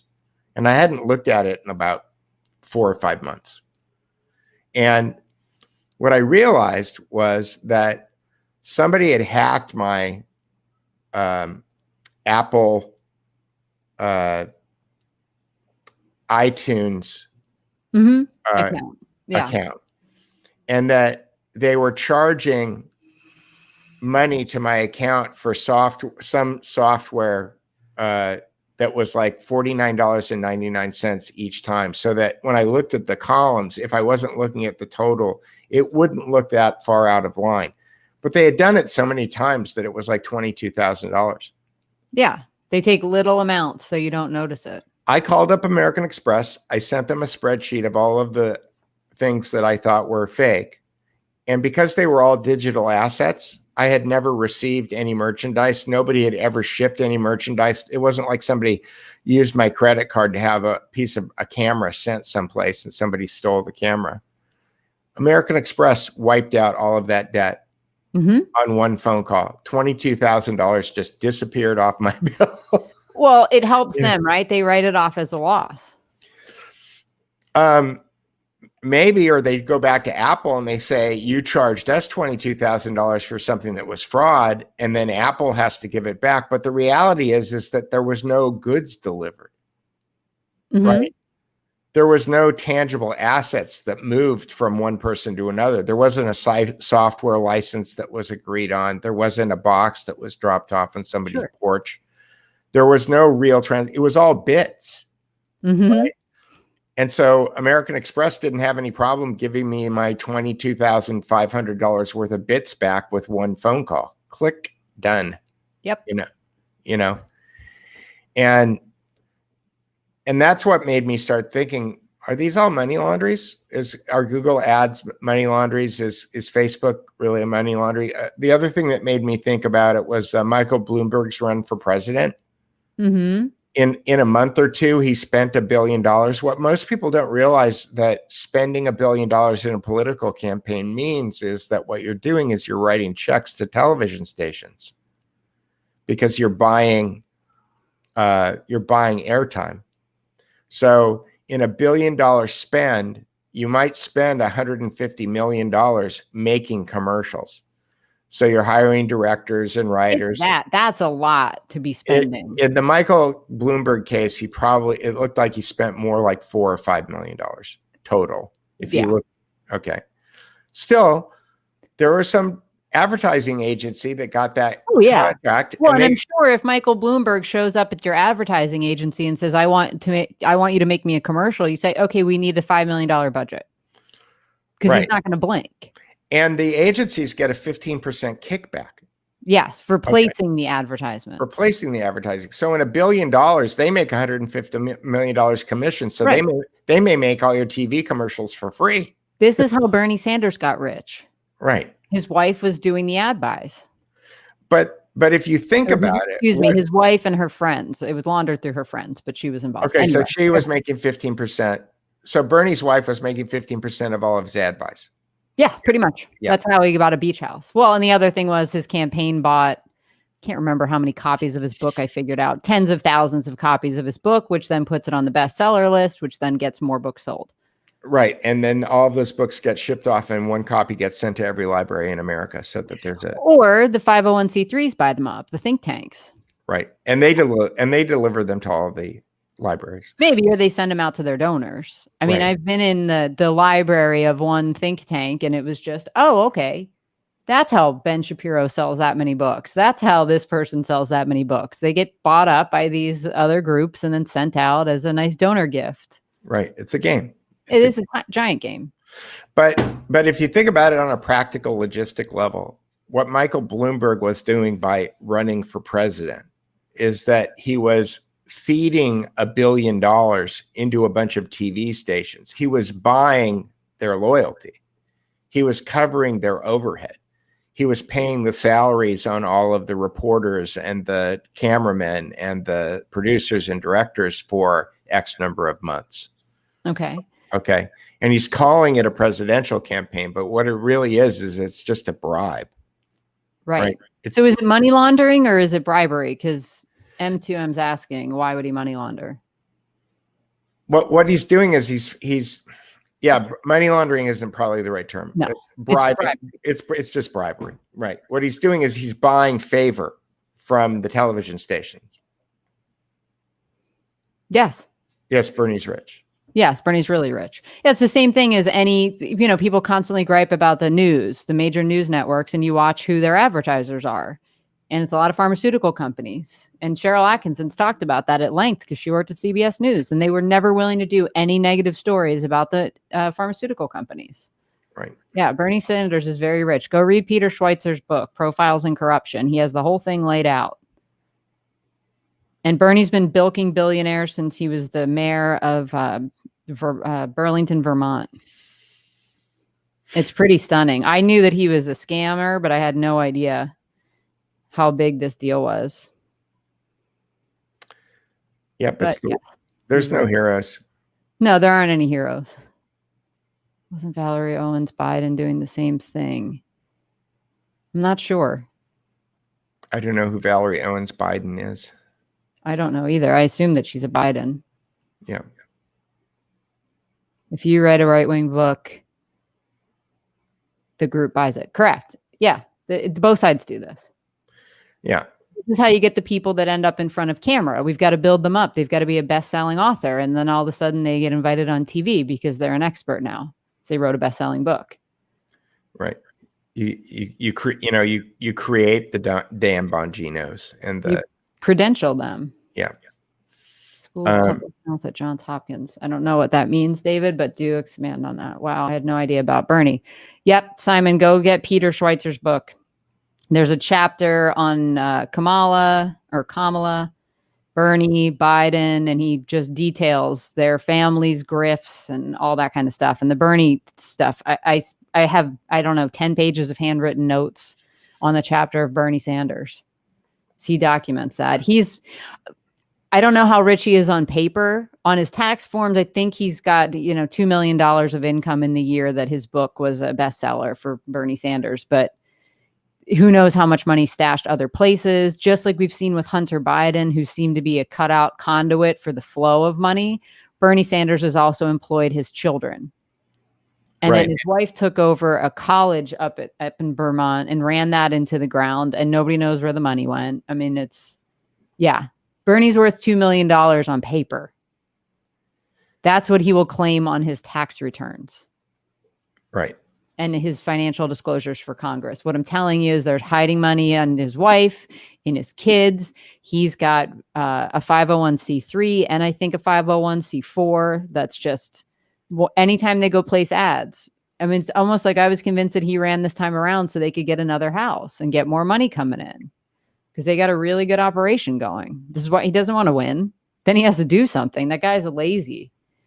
Right. I mean, if you think about it, you have these billionaires that are created, that are manufactured. That some kid is an undergraduate at Harvard. They give him some code from DARPA. They get the New York Times and the Wall Street Journal to talk about what a genius he is. They get somebody from Sand Hill Road to start working on their IPO. They staff up with a bunch of engineers. They go out and overnight, the person becomes worth hundreds of billions of dollars. That's a creation of this system. And when the people who run the system need money allocated, they pick up the phone and they say, hey, you need to go buy this company for $40 million.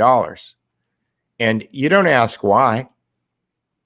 Okay. Mm-hmm. Because the reason that they gave you the $100 billion is so that they can pick up the phone and tell you where to go buy a company for $40 million.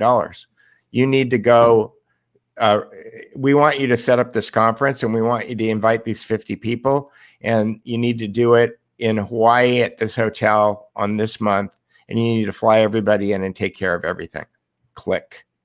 Okay. Mm-hmm. This is the way that things get done. Bernie Sanders is in the club, which mm-hmm. means that if he wants something, he doesn't have to pay for it. He only has to ask for it. And if he asks for it, he gets it. As long as he continues to deliver what they're asking him to deliver. Well, and I'm just going to read a little bit from my notes to clear this up with Bernie Sanders. So there was a rule change in the 1990s that made it illegal for sitting members of Congress to give paid speeches, but they were still allowed to make money selling books. Guess who's the member of Congress with the most books written? Bernie Sanders. Correct. Bernie has written more books than any sitting member of Congress except for John McCain. But now he's out of the running, and I think Bernie's published a book since McCain passed away. So he's written more books than he's gotten bills passed, which I love that little slight by Schweitzer there. So let's see. Between 2015 and 2019, Bernie released 3 new books. His campaign paid his publisher more than $400,000 for copies of his book, Outsider in the White House. So that's the one that shot to #1. So if you figure, if you're dropping $400K, how many copies is that? They're not charging you face value of 20 or 30 bucks a book. And even if it was, that's still 20,000 copies. To get on the New York Times bestseller list, I think you need to sell less than 10,000. Like, it's not a very high mark, but everybody thinks, oh, no, New York Times bestseller. It's probably selling like crazy. So let's see. The Sanders. It is selling like crazy, but it's selling like crazy to 3 entities. Yes. But here we go. Sanders paid over $500,000 in cash for their vacation home. This is what I always refer to as the beach house. It was paid through through a private trust called the Islands Family Trust, which provides certain tax benefits. Jane, his wife, has claimed that the money for the vacation home came in part from a sale of her share of some family property that she owned with her brothers. But state property records say that she only made $150,000 from the sale. So where did the rest of the money come from? Bernie didn't release his tax returns in 2016 and never submitted the required financial disclosures to the FEC. Interesting that, isn't it? You never heard any of this stuff. I've never heard anybody demanding Bernie Sanders tax returns. No. He put them out last time around. Me and Jane, she does the taxes. When she's finished doing the taxes, we'll release the taxes. So here you go. $83 million in the 2016 campaign contributions flowed to a, quote, mysterious LLC with no website, no phone number, and no office space. The LLC was registered to a private home in a suburban Virginia neighborhood. Weird, right? The LLC is called Old Town Media LLC. 2 known political operatives connected to the shell company are Barbara, I can't ever pronounce this lady's last name, Abar Bougie, that's how I say it, and Shelley Hutton Harding. And they did all the media buys for Bernie's campaign back in 2006. And they are friends with Jane. So basically they're using 2 of her friends, one of their houses, as the front for this LLC that's doing all the media buys and getting $83 million. So this is how you hide all this stuff. It's not that hard. It's complicated, but once you figure out the scam, you just set it up and run it. So Danny asks, what do you think the real reason is? We haven't seen Trump's tax returns. I think it's because tax returns are complicated and most people don't understand them. And so putting them out does no benefit to him whatsoever. Right. Yep. Oh, look, but Jane and Bernie have now doubled from the research while we were talking to 4.7 million. Oh, yes. David Underdown does great work over at Neighborhood News Hour. The public option's not going to happen. What is the public option? Oh, that's with buying people that want to buy into the Medicare system can buy into it if they want to. His campaign bought his books. I bought my own book to be #1. Good job. Mills and boom, Marxism. I don't know what that means. Sorry, we backed up on comments when I went on my rant. As soon as he started running for president, he started making money. Yes. He was making money as the mayor of Burlington too. I'm telling you, go read Profiles in Corruption. It's pretty interesting. Many young people put their heart and soul into Bernie's campaign just so he could let them down. Well, they were foolish. Yep. That's why reading The True Believer should be required in 8th grade in all American schools. Yeah. So that you don't become a sucker. Because if you read that book. I mean, there are older people that are still suckers. Jimmy Dore, who is one of the intellectually honest lefty commentators, he just realized during this primary season that Bernie Sanders was a complete fraud. And he still won't give it up. It's really hard to admit that you've been that fooled. Well, it's really tough when you've been so openly when you make yourself naked in media. Then Barnes says that you have a great Bernie interpretation, which is true.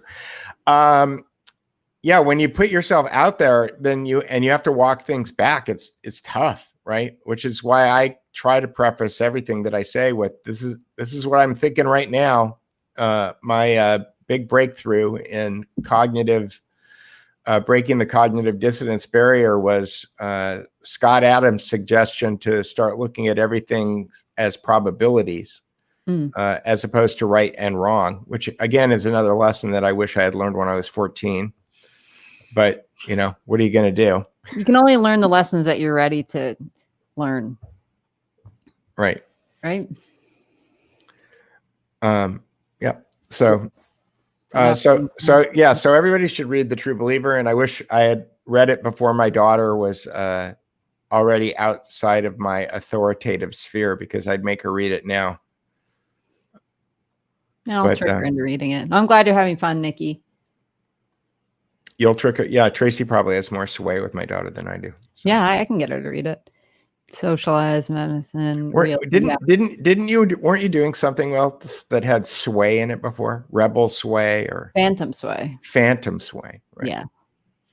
Yeah. British romantic. Oh, hang on. Mills and Boone. When I was studying Transformation of America, I was looking at, I found this interesting webpage, and it had the plot of every Danielle Steele novel. Okay. like in the length of a Twitter tweet. Uh-huh.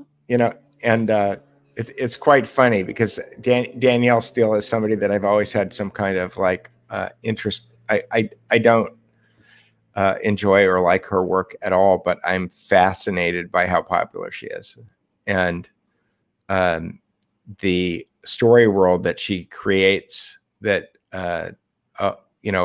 millions of women just immerse themselves in and lose themselves in that world. Yes, to answer your M2M's question, we're actually gonna. I don't know, when will we put the website live, Peter? Do you think? Because we'll put the book list on there for sure. We could agree to do it before we broadcast next week, and that would light a fire under me. And there you go. So we could say that we'll do it before next week. All right. So by next Sunday, the realityos.com will be up and running, and we'll have it started at a book list on there. Yeah. We have a syllabus, and the syllabus is always getting longer because Tracy and I keep reading more stuff and finding out new things and going farther down the rabbit hole. And yes, Barnes, Eric Hoffer, who wrote The True Believer, was awarded the Presidential Medal of Freedom by Ronald Reagan. And there's also a really great video of an interview with him that's on YouTube. If you're not familiar with Eric Hoffer or his work, you really should take the time. And it doesn't take long. This is his longest book. And I have all of them. Let me see once I get, it's 168 pages. And he was referred to as the longshoreman philosopher. Right. And he kind of, I think the story is he went blind for a number of years in his childhood. And he was also raised with, I believe she was a German nanny. So he has kind of an interesting accent, although he's American. He's got a funny way of talking. So you might be thrown by that. And when he got his eyesight back, he thought, I've got to read everything possible in case I lose my eyesight again. So he became this voracious reader. And he never really settled into a career until much later in life. And that's when he became a longshoreman and lived in San Francisco. But up until that time, he kind of was a migrant worker. So he worked in what is it called? Silver mines for a while in Nevada. And everywhere he went, he would get a library card and just take out every book possible. And he has a lot of really interesting things to say outside of The True Believer, which is his kind of dissection of how people end up falling into these mass movements, how that arises, the psychology behind it that we're all susceptible to. He had a lot of interesting things to say about the United States and the character of the people here and how it's different than anywhere on earth. And he had a lot of faith in just the common people. And I don't remember if it's in an interview that I saw or if it's in one of his books where he tells a story about how he was reading Montaigne. And Montaigne is actually kind of accessible as a philosopher versus some other people where you have to learn a whole new language to understand what they're talking about. They're using words that you're familiar with, but they're using them in a different way. And Montaigne, you don't have to cut through that kind of noise to get to his point. But it's still, I mean, it's at a higher level than, say, like a fifth grade class would be. So he was reading that book at night and he put it down on his bedside table. And one of the other guys in this, massive bunk room was like, hey, would you mind if I read that? And he kind of just thought, this is another silver miner. Yeah, go ahead. This will be interesting. And when he woke up the next morning, he asked the guy, what did you think? And he said, that's all, common sense stuff. And he was just so tickled by that idea that here's this guy that everybody else would write off as some backwoods hillbilly redneck hick, no education guy. And he picked up Montaigne and wasn't like, that was too hard. It's like, oh yeah, I know all that stuff that guy was talking about. Sure. We all do. It's pretty funny. A couple of other books, though. I mean, if people are interested, we could just throw a couple of other books out. Tragedy and Hope by Carol Quigley is a giant monster book to read that I don't recommend unless you want to spend a month reading something that's really dry and awful. But there's a great synopsis of that book that's called Tragedy and Hope 101.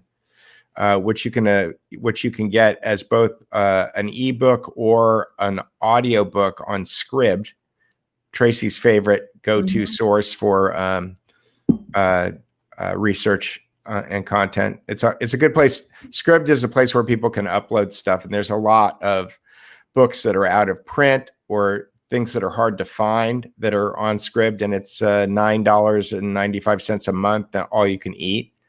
So Tragedy and Hope 101, I know, is available as an ebook and as a audiobook on Scribd. And another book by Servando Gonzalez is Psychological Warfare and the New World Order, which got that one right here. Which will reorganize the way that you think of the way that governments are empowered and projecting that power on the world. And then another book is Psychological Warfare and Secret Societies and Psychological Warfare by Michael A. Hoffman, which is probably, Tracy and I are trying to work out a book list that's kind of scaffolded. That is, you start in one place and then you build on top of it. Because the thing about Hoffman's work is that unless you have a certain amount of background in other things, like Servando Gonzalez does a really good survey. His survey is more valuable if you already understand Tragedy and Hope. So if you understand Tragedy and Hope 101, then you can read Servando Gonzalez's book, and he's building on top of the analysis of Quigley. And then if you read Hoffman, it will be easier to understand in the context of the Quigley and Gonzalez work. So let me see, use voice or text to speech. Yes, I do that all the time. I use spoken word. So a lot of times I try to find a book on Audible or an ebook, audiobook. If I can't, I'll get it on Kindle on my phone, because there's this function on the iPhone. And I think that there are similar functions on Android devices. On Android devices, and it's under accessibility, and it's called Spoken Content. It's for blind people, but Peter uses it. Right, and most Kindle books have page flip or something turned on, and there's some tricks that you need to do. Sometimes you need to. There's a little finger. It looks like this. And you click on that icon and it will speak anything that's on the page. And sometimes you have to trick it by clicking on the little finger and getting it to speak and then stopping it and then starting again. But we'll put out a video where Peter explains how to hack your phone so you can listen to books. All right. But I get my iPhone to read the books to me. And then I also have them read them to me at kind of an accelerated speed. And during this COVID lockdown, I think I've probably read 60 books. Yeah.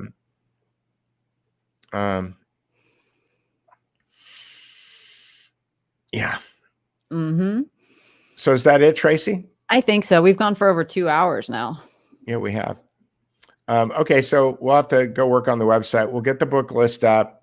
If people have any questions, you can DM us, or we should probably put up an email or a forum or a Slack or something too, so that people can talk to us. Yeah, sure. Yeah, you can follow us both on Twitter. Our Twitter handles are up in the broadcasts as our names. And I answer tweets. Peter, you look so young. It's this lovely light I have on myself. Thank you. I appreciate it. You made my day. Oh, what's in my vape? That hasn't been discussed. Nope. It's just nicotine. And what is that, a box mod? No. Box mods actually look like boxes. No, this is 25 milligrams of nicotine per milliliter. So that would be like a Lucky Strike unfiltered. And it's a vegetable glycerin base. I don't go for that PG stuff. I'm not putting that in my lungs. So it's mostly just the nicotine and water. What's PG? Polyethyl glycine? No, it's like propylglycine. Yeah, it's something that I can't pronounce, so I'm not going to inhale it. But as of October the 15th, I have not had a actual combustible cigarette in 11 years. I don't. Yeah. I can't even remember when I had one. They're wonderful, but I can do everywhere. So. Right. All right, Tracy, I'll see you later. Trying to get through the last of these comments here. Oh, okay. Okay, good for you, Debbie. What do you vape? And not to say I'm against vaping marijuana. I just don't do it myself. If Biden wins, are Trump's safe? That's TBD. No, I don't know. If Biden wins, I'm going to be. We'll be back to trading Marlboros in Manzanar. Yeah. Yep. Stock up your liquor cabinet so you have something to trade with. Right. Exactly. Yeah. If Biden wins, I'm going to become a cigarette bootlegger. Yeah, I can stock up and make my own nicotine juice. Nicotine is an important substance. It actually helps you focus. 6 years from smoking. Good for you.